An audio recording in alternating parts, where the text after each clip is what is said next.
가실 때에 한 마을에 들어가셨는데 10명의 나병 환자가 자신의 병을 고쳐주기를 간청했습니다.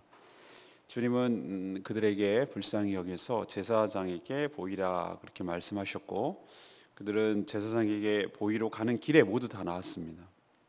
하지만 10명 중에 사마리아 사람 한 명만 예수님께로 돌아와서 감사를 표현했습니다. 그래서 그는 구원까지 얻게 되었죠. 바리새인들이 하나님의 나라가 언제 임하는지 물었습니다. 예수님은 언제라고 대답하지 아니하시고 이미 너희 안에 하나님 나라가 있다라고 말씀하십니다. 또 종말의 때에 대해서 얘기하시는데 앞으로 닥칠 종말의 때가 언제랑 비슷하냐? 바로 노아의 때 그리고 롯의 때랑 비슷하게 될 것이다. 그러니 깨어서 대비해야 한다고 오늘 우리에게 말씀하고 계십니다. 첫 번째 우리에게 주시는 교훈은 감사는 영혼 구원으로 이어지고 하나님께 영광을 돌리게 된다는 점입니다. 예수님이 가신 그 사마리아와 갈릴리 사이의 한 마을이 정확하게 어딘지는 모르겠습니다. 그러나 분명 여기에는 유대인과 사마리아인 나병 환자가 섞여 있었던 것으로 보이죠. 예수님 말하는 걸로 봐서. 왜 그런 걸 추측할 수 있냐면은 사마리아인만 왔느냐라고 말하는 것을 통해서 알 수 있고, 또 사마리아와 갈릴리 사이의 한 마을로 지나가셨다는 얘기니까 섞여 있을 가능성이 큰 거죠. 겹치니. 전 여기서 참 느낄 수가 하나 있는데요. 이 질병이 걸리면 말이죠. 동병상련이란 말이 있잖아요. 나병 환자가 되니까 사회적 편견, 반목 이런 거와 상관이 없어지더라 이 말이죠. 이들이 만약에 정상인이었으면은 유대인하고 사마리아인이 섞여 살았겠습니까? 아니죠. 섞여 살지 않죠. 서로 남남 취급을 하는 거죠. 유대인들은 사마리아인을 개 취급했다 이렇게 표현하고 있는데, 근데 보세요. 같은 병에 걸리니까 그런 게 아무 소용없더라 이거예요. 저는 병 대신에 죄라고 생각해 봅시다. 우리 모두가 다 죄인이라고 할 때 너나 나나죠. 더 큰 죄인, 덜 적은 죄인 이렇게 구분하는 게 얼마나 우습습니까? 인간은 이런 식으로 구분하거든요. 하나님 관점에서는 죄가 있느냐 없느냐를 가지고 지금 따지고 있는데 우리는 많으냐 적으냐 갖고 상대적으로 의로운 척하니 얼마나 우습겠어요. 보십시오. 같은 병에 걸리니까 유대인이건 사마리아이건 아무 소용없다 이거예요. 지금 같이 모여 살아요. 같은 병에 걸려 있는데 같은 처지잖아요. 이것을 구원의 대상이 될 뿐임을 우리가 이 역설적으로 이 장면을 통해서 보여준다고 할 수 있습니다. 이들은 멀리서 10명 다 불쌍히 여겨달라고 예수님께 소리쳤습니다. 율법적으로 나병 환자는 전염성이 있기 때문에 정상인들과 일정 거리를 떨어져 있어야 되고, 정상인이 가까이 왔을 때 자기가 나병 환자임을 소리쳐야 돼요. 이게 참 불쌍한 거죠. 처참한 거죠. 이들은 하나님의 긍휼 밖에는 희망이 없는 존재입니다. 그렇기 때문에 불쌍히 여겨달라고 소리치는 것이죠. 예수님께서 정말로 그들의 소원대로, 그들의 바람대로 불쌍히 긍휼히 여겨주셨습니다. 그래서 뭐라고 했냐면은 가서 제사장들에게 너희 몸을 보이라. 여기서 굉장히 중요한 의미를 여러분에게 알려드리고 있죠. 지금 병이 나았습니까? 아니요. 언제 제사장에게 보일 수 있습니까? 다 나은 다음에 확인받으러 가는 거예요. 그때 당시에 율법적으로 그랬어요. 근데 지금 예수님 뭐라고 얘기하고 있죠? 가라는 거예요. 아직 낫지도 않았는데. 그런데 놀랍게도 이 10명의 환자가 제사장에게 보이러 가는 길에 나은 줄로 믿습니다. 이게 뭘 의미하는지 아시겠습니까? 주님의 말을 철석같이 믿고 그렇게 될 줄로 믿고, 아직 나은 건 아니에요. 그런데 그렇게 될 줄로 믿고 믿음으로 결단하고 행동으로 옮길 때, 한 발짝 움직일 때, 움직이를 그때 놀라운 역사가 일어나게 될 줄로 믿습니다. 항상 믿음의 역사는 이런 것이에요. 하나님을 신뢰함으로 우리의 믿음의 행보를 한 발 떼어야 돼요. 우리는 항상 이것 때문에 주저해요. 다 나야 가는 거지. 그게 순서지. 아니요. 하나님께서는 되지 않았는데 될 줄로 믿고 그렇게 여기고 움직이는 사람에게 하나님께서 축복하여 주신 줄 믿습니다. 항상 이런 식이에요. 믿음의 역사는. 하지만 그 뒤에 이야기가 더 중요합니다. 오늘 그 얘기를 하는 것이 아니고 다 나았습니다. 근데 딱 한 사람만 주님께 돌아왔습니다. 그 사람은 사마리아 사람이었습니다. 그 나머지는 그러면 유대인인지 사마리아인지 모르겠지만 어쨌든 유대인일 가능성이 큽니다. 이들은 왜 안 돌아왔죠? 너무 좋은 거예요. 자기가 정말로 간절히 소망하던 일이 벌어진 가족품으로 가고 싶고 정말 여왕관이나 주막 같은 데 가서 정상인들과 섞여서 좀 먹고 싶고 제사장에 보여가지고 떳떳하게 당당하게 제사를 드리고 싶고 뭐 이게 더 급했는지 몰라요. 근데 사마리아 사람만 주님께 돌아와서 뭘 했습니까? 주님의 발 앞에 엎드려서 주님께 감사했습니다. 이게 오늘 핵심이에요. 예수님은 이렇게 묻습니다. 다 10명이 깨끗함을 받았는데 9은 어디 있느냐? 그 9은 어디 있느냐? 그럼 예수님이 우리는 이렇게 생각할 수 있습니다. 아이고 또 엄청 생색내시네. 고쳐주셨다고 또 사리 받으시려고 인사 받으시려고 이러는구만. 아니요.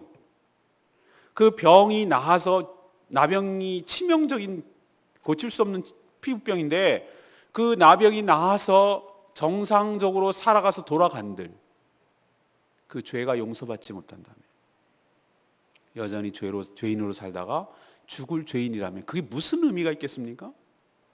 오히려 건강한 몸을 받아가지고 죄를 더 많이 짓지 않겠습니까? 그게 무슨 소용이 있습니까? 예수님께서 여기 9은 어디 있냐라고 말하는 것은 이들이 돌아와서 감사합니다 이 얘기를 듣고 싶어서가 아니라 그 말을 확인하고 싶고 그들의 믿음을 통해서 그들의 영혼까지도 구원하기를 바랬던 것이 그런 마음 때문에 했는 것인데 그런 믿음이 없어요. 예수님께서 이 사마리아 사람에게 뭐라고 얘기했습니까? 19절에 일어나 가라. 이제야말로 진짜 가는 거예요. 내 믿음이 너를 뭐하느니라? 구원하였느니라.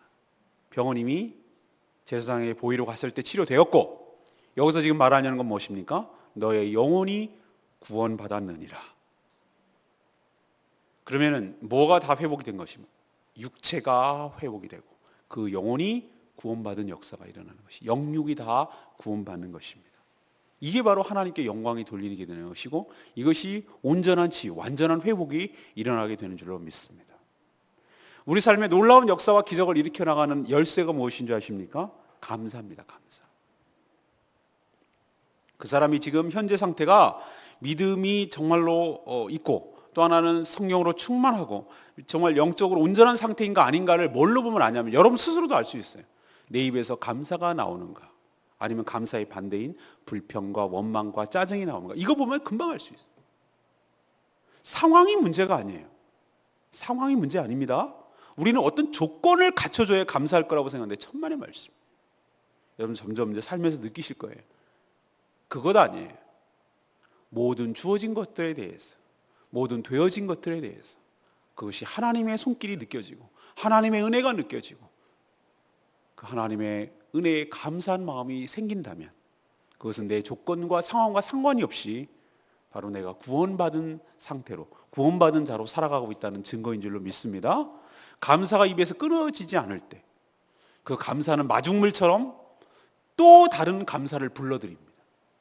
더 큰 감사를 불러드리는 줄로 믿습니다. 감사하는 자에게 하나님께서 더 큰 축복을 주시고 감사한 자에게 더 큰 은혜를 주시고 그래서 선순환이 일어나는 것이 또 더 큰 축복이 일어나니 또 감사가 일어나고 또 감사하니 또 큰 축복이 일어나고 계속 꼬리를 물고 일어나서 우리의 삶이 풍요롭게 되고 우리의 삶이 은혜로 가득 차게 될 줄로 믿습니다. 사람들은 이걸 몰라요. 우리는 주어진 것에 있는 것에 더 감사하고 그걸 볼 줄 모르고 없는 것 하나에 대해서 더 아쉬워하고 그것에 대해서 늘 불평하고 살아가는 이게 문제라 이 말입니다. 그리고 너무나 당연하게 여겨요. 어찌에 그게 당연한 겁니까? 아무도 못 고치고 누구도 치유하지 못했던 나병을 고쳐줬는데 누구한테 감사를 해야 되겠습니까? 어디부터 먼저를 해야 되겠습니까? 무엇부터 해야 되겠습니까? 이걸 잊어버려요. 누구 때문에 고쳐졌는데? 그 하나님의 구원의 은총에 감사하는 것이 너무나 당연한데 사람이 너무 배은망덕해요. 이게 인간이에요. 하나님께서 그 놀라운 은혜를 주셨는데 자기 힘으로 살아가는 줄 알고 자기 때문에 나은 줄 알고 자기가 잘나가지고 그런 줄 알고, 이게 배은망덕이에요. 우리가 얼마나 배은망덕한 줄 모릅니다. 짐승은요 배은망덕하지 않아요. 우리 개만도 못한 인간이라고 맨날 욕하는데 맞아요. 그 말이 딱 맞아요. 개는 배은망덕하지 않아요. 주인을 알아봐요. 자기 먹이를 주고 자기를 이뻐하고 자기 사랑하는 줄 아는데 절대 배신하지 않아요. 근데 우리는 그러지 않아요. 너무 배신을 밥 먹듯이 해요. 사랑하는 여러분, 감사하며 사십시다. 감사는 더 큰 감사를 일으키고 구원의 역사를 일으키는 줄로 믿습니다. 두 번째는 무엇입니까? 하나님 나라는 성도들 안에 이미 존재하고 있는 줄로 압니다. 바리새인들이 하나님의 나라가 어느 때에 임하는지 예수님께 질문했어요. 이들이 생각하는 하나님 나라는 뭐죠? 이스라엘의 최전성기라고 할 수 있는 다윗과 솔로몬 시대처럼 세계를 호령하며 다스리는 로마 같은 나라가 되는 것, 이게 바로 하나님의 나라가 되는 것이다, 이렇게 생각했습니다. 여기의 핵심은 누굽니까? 바로 메시아죠. 하나님께서 보낸 메시아가 오셔서 다윗 왕처럼 군림하실 때, 통치하실 때 그 하나님 나라가 이 땅에 임한다고 철석같이 믿고 있었어요. 지금 그 시기를 묻는 겁니다. 그리고 더 나아가서 당신이, 예수님이 그 메시아인지를 정말 알고 싶은 거예요. 그래서 자꾸 이렇게 둘러서 말하는 거예요. 근데 예수님은 한 동문서답에 그 원하는 대답을 안 하는 걸로 유명하세요. 항상 보면은 이렇게 다른 얘기를 하세요. 그러니까 그 얘기가 아니라 사후정 같다고 말하기 이전에 그들이 잘못된 질문을 하고 있다는 생각을 해야 돼요. 예수님이 이렇게 말씀하실 때는 이게 틀린 대답을 하는, 왜 이상한 대답을 하시네, 이렇게 말할 것이 아니라, 아, 내가 잘못된 질문을 하고 있구나 라는 것을 깨달아야 돼. 그걸 못 깨달아요. 예수님은 이렇게 얘기하겠습니다. 하나님 나라가 언제라고 물었는데 언제라고 말하지 않고 어느 모습으로 나타났냐, 지금 어느 때인지를 이렇게 얘기를 하는데, 하나님 나라는 볼 수 있도록 임하는 것이 아니다. 너네들이 지금 질문하는 게 뭐였다? 틀렸다, 그 얘기예요. 이들은 볼 수 있는 나라를 꿈꿨어요. 그래서 여기 있다 저기 있다 하는 그런 나라가 아니다. 그러니 너희들이 여기 있다 저기 있다 우르르 몰려다니지 말라고. 그게 아니라는 거예요. 이단들은 그러죠. 여기 있다 저기 있다 그러죠. 구원파 보세요. 신천지 보세요. 자기 안에 들어와야 여기 있다는 거예요. 여기 있다. 연루 안에 들어와야 구원이 있다는 거예요. 마지막 때가 되면 이런 현상이 나타날 거라서. 그러니까 그런데 현혹당하지 마라. 그리고 하나님 나라는 뭐라고 중요한 얘기를 했는데 너희 안에 있다라고 하셨어요. 너희 안에 있다. 이 말은 무엇입니까? 너희 안에 있다는 말이, 너희는 누굽니까? 예수 그리스도를 믿어서 예수님 안에서 그분의 통치를 받고 있는 교회 공동체 안에 하나님 나라가 존재하는 줄로 믿습니다. 사실 이 나라는 그들이 생각하는 보이는 나라보다 더 강력한 나라인 줄로 믿습니다.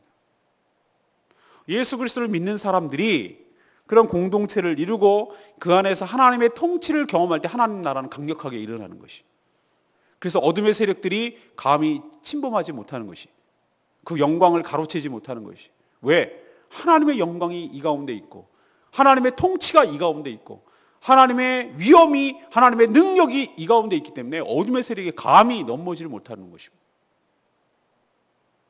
그리고 우리가 하나님 나라의 통치를 임하는 자들이에요. 우리가 세상에 나가서 어느 위치에서 무슨 일을 하든지 바로 그런 일들을, 하나님의 의를, 하나님의 사랑을 흘려보낼 때, 그대로 말씀대로 생활할 때 그 땅이, 그 공간이, 그 시간이 하나님의 나라가 되는 줄로 믿습니다. 그러니까 하나님의 나라가 너희 안에 있다고 하는 말씀이 맞죠. 우리도 이 하나님 나라의 확장과 그리고 하나님의 통치가 더욱더 확대되고 견고하게 되도록 우리도 힘써야 될 줄로 믿습니다. 이미 우리는 하나님 나라가 시작된 줄로 믿습니다. 세 번째는 무엇입니까? 주의 재림과 심판을 의식하고 대비하면서 살아야 할 것입니다. 바리새인들의 질문에서 보듯이 사람의 관심은 어디에 있습니까? 종말의 때를 알고 싶은 거예요. 마지막 때가 언제인가? 예수님은 그때가 언제인지 알려주지 않고 그 징조를 통해서 간접적으로 말씀해 주십니다. 일단 종말의 때가 될수록 재림주를 자처하는 자들이 많이 생길 거라고 하셨죠.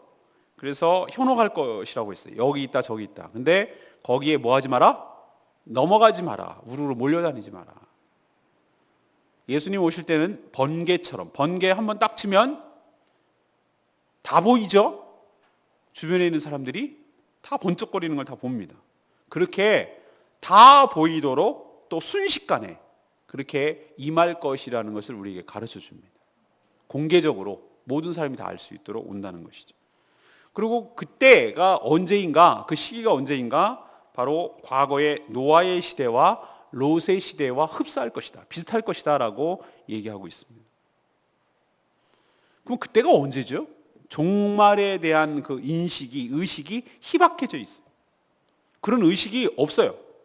이 땅이 천년 만년 유토피아를 건설하고 영원히 이 땅에서 살 것처럼 사람들이 세상에 흠뻑 취해서 살 그때를 의미하는 것입니다.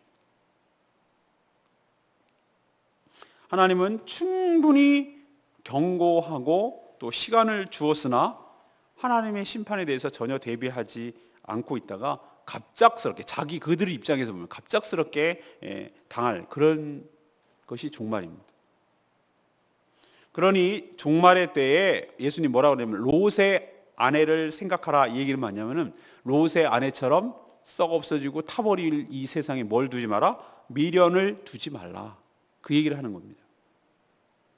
자기 목숨을 보존하려는 자는 뭐하지만 잃지만, 어떻게 내가 어떻게 모은 재산인데 뭐 이러면서 그 자신의 재산을 보호하려는 자는 잃게 되겠지만, 주님을 위해서 뭐하는 자는, 잃는 자는 뭐 할 것이다?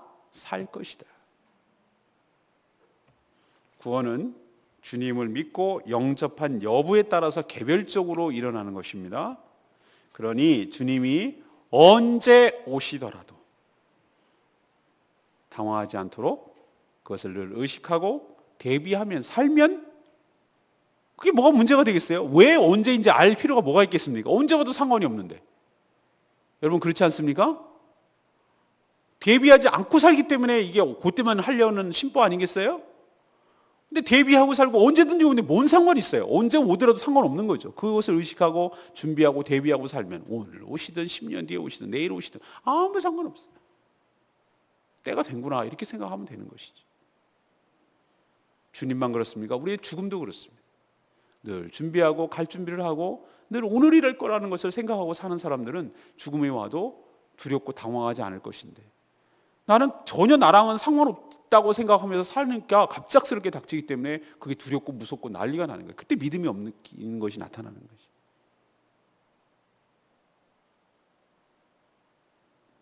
오늘 33절 말씀이 여전히 레마의 말씀으로 다가왔습니다. 무릇 자기 목숨을 보존하고자 하는 자는 잃을 것이요 잃는 자는 살리리라. 이 말씀이 무슨 말씀일까? 롯의 아내가 왜 뒤를 돌아봤을까요? 자기가 그동안 일군 모든 것에 미련이 남아서 그래요. 그 재산이 자기 소돔성에 다 들어있잖아요. 그걸 다 두고 오려니 얼마나 꼭 6.25 때 피난 나오는 사람처럼 말이죠. 미련이 남는 이유는 불타고 있는 그것이 자기의 미래와 생명을 보장해 줄 것이라고 믿었기 때문에, 그걸 의지하고 살았기 때문에 그게 아쉬운 거예요. 그러니까 쳐다본 거예요. 그래서 그런 자는, 롯의 아내는 결국 뭐가 됐습니까? 소돔기둥이 됐습니다. 이스라엘에 가면요, 그게 전설 같은 얘기예요. 나는 그거라고 생각은 하지 않지만 사해가 그 여매라고 그러거든요. 거기 소금이 워낙 많아요. 거기는 아무것도 살지 않아요. 아무리 수영 못하는 사람도 계란 소금물에 둥둥 띄워놓으면 뜨듯이 거기 갔다가 저 같은 사람도 가만히 있으니까 둥둥둥 뜨더라고. 하도 짜가지고. 내가 한번 먹어봤어요. 아이고, 김장 담글 때 소금보다 더 짜.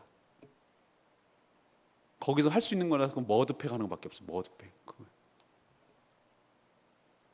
근데 이제 관광차 이렇게 가면서 조명을 이렇게 해놨는데 여기가 롯의 아내라고 그러더라고요. 근데 생긴 거 이렇게 보니까 그러니까 그런 줄 알지, 이렇게 툭 튀어나와 가지고 사람처럼 이렇게 생긴 게 있어요. 로봇에 우리도 왜 뭐 촛대 바위, 장군 바위 막 그러잖아요. 그런 것처럼 있더라 이거예요. 근데 추정하기를 이 소돔 고모라가 이 사해 어디 근처라고 생각을 해요. 어쨌든 그건 중요한 거 아니고 이 소금 기둥이 됐잖아요. 그러니까 불타고 없어질 세상의 미련을 버리고 영원한 생명, 영생을 위해서, 주님을 위해서 자신을 던지며 자신을 헌신할 때 오히려 내가 소멸되고 내가 없어지고 내가 손해보는 것이 아니라 오히려 더 얻게 되고 더 영원히 살게 되고 더 많이 받게 되는, 이건 세상 사람은 죽었다 깨어나도 모르는 신비한 비밀, 놀라운 역설의 법칙, 이것이 우리 삶에도 적용될 줄로 믿습니다.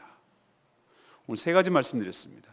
첫 번째는 이 나병 환자 10명 중에 한 명, 사마리아인의 그 감사를 통해서, 감사는 무엇으로 이어진다? 영혼 구원과 하나님께 영광을 돌리는 더 큰 감사로 이어진다.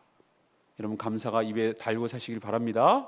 감사한 마음으로 사십시오. 두 번째는 하나님 나라는 이미 성도들 안에, 교회 공동체 안에 존재하고 있다. 가시적으로 그렇게 오는 나라는 주님이 재림하실 나라에 대해서 그것만이 하나님 나라가 아니라 이미 하나님의 통치, 하나님의 임재 가운데 있는 그것이 바로 하나님 나라고 이미 시작된 줄로 믿습니다. 제가 지난번에 비유로 뭐라고 말씀드렸죠? 누룩 비유했잖아요. 누룩은 속 안에서 있지만 그 안에서 변화를 주는 것이죠. 또 뭘 비유했습니까? 겨자씨 비유했잖아요. 겨자씨는 작지만 보이지 않지만 이렇게 나중에 가면 엄청나게 커져 있는 것을 볼 수 있어요. 하나님 나라는 지금도 확장되어가고 커지고 변화시키고 있는 줄로 믿습니다. 세 번째는 주님의 재림과 심판을 의식하고 대비하면서 살 때 바로 롯의 아내처럼 황당한 일 당하지 않고 영생을 받게 되고 구원을 받게 될 줄로 믿습니다. 언제 무슨 상관 있어요? 세상에 현혹당하지 말고 이단에 미혹당하지 말고 늘 언제나 대비하면서 살아가는 현명하고 지혜로운 저와 여러분 되기를 간절히 바랍니다. 오늘 말씀 생각하면서 아까 불렀던 찬양 355장 마라나타, 주 예수여 어서 오시옵소서, 이 찬양 부르고 기도하겠습니다.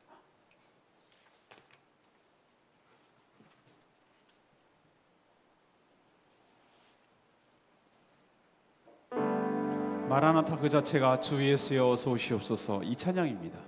우리도 오늘 하나님, 주님 언제 오셔도 상관없습니다. 언제든지 오시옵소서. 주 예수여 어서 오시옵소서. 그리고 이 땅의 불의와 모든 악항을 다 소멸시켜 주시고 주님이 통치하시는 나라가 되게 하여 주시옵소서.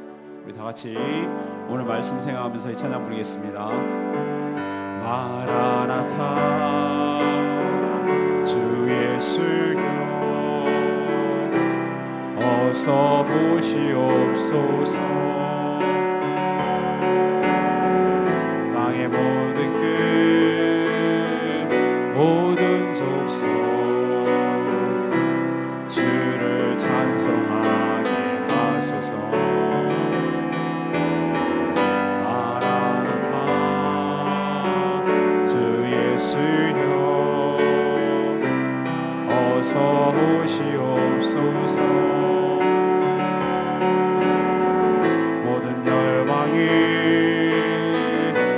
돌아와 춤추며 경배하게 하소서. 우리 주님 다시 오실 길을 만들자. 십자가 들고 땅끝까지 우리 가리라. 우리 주님 하늘 영광 땅 덮을 때 우리 땅끝에서 주를 맞으리. 마라나타 마라나타 아멘. 주 예수여 오시옵소서. 마라나타 마라나타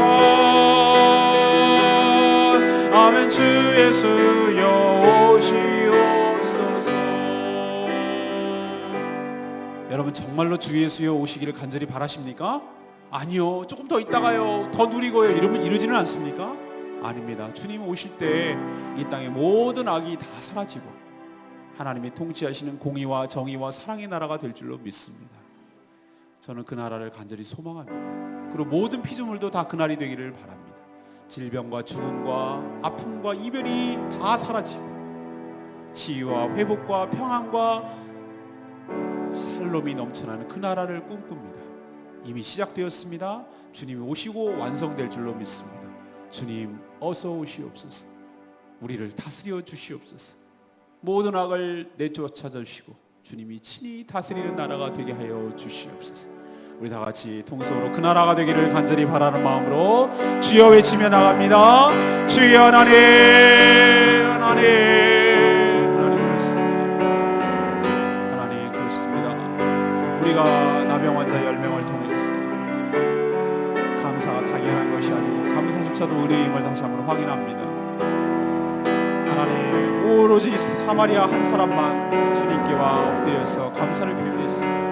이는 육체적으로 질병만 나은 것이 아니라 그 믿음을 통하여 구원을 받는다고 영육이 다 회복되는 은혜를 경험했습니다. 아버지, 우리가 받은 은혜를 당연한 것으로 여기지 않게 하여 주시옵시고 하나님 앞에 감사하며 살게 하여 주시옵시고 그 감사가 더 큰 감사로 이 집을 깨닫게 하여 주시옵소서. 우리 인생에 하나님께 영광을 돌리며 살아가는 복된 인생이 되도록 하나님 축복하여 주시옵소서. 하나님, 하나님의 나라는 이미 시작된 줄로 믿습니다. 우리 가운데 이미 하나님의 나라가 있다고 하셨는데 그것이 바로 우리들이 성도들 안에 이미 하나님의 통치가 시작된 줄로 믿습니다. 오 주여 하나님, 하나님의 나라가 임하 있다는 것은 가시적으로 임하는 것이 아니라 하나님의 통치와 하나님의 임재 가운데 있을 때 이미 존재하고 있는 줄로 믿습니다. 하나님, 누룩과 같이 새로운 나라가 변화되고 있음을 기억하고 겨자씨와 같이 하나님의 나라가 확장되어 왔음을 우리 눈으로 보게 하여 주시고 그 확장과 통치에 힘쓰도록 주의 은혜를 베풀어 주시옵소서. 주님, 주의 재림과 심판을 의식하며 살게 하여 주시옵소서. 하나님, 마지막 때가 노아의 시대와 롯의 시대가 될 것처럼 하는데 종말의 의식이 희박해져가고 세상에 흑벽취해 있을 때 하나님 갑작스럽게 닥치게 될 것이고 하나님 언제 오셔도 상관없을수록 우리가 늘 대비하며 살아가는 저희들 될 수 있도록 주여 축복하여 주시옵소서. 이 땅에서 자기 목숨을 보존하고자 하는 다 잃을 것이지만 주님 나라를 위해서 잃는 자는 살리라고 하신 이 말씀을 늘 기억하며 살아가는 저희들 될 수 있도록 축복하여 주시옵소서.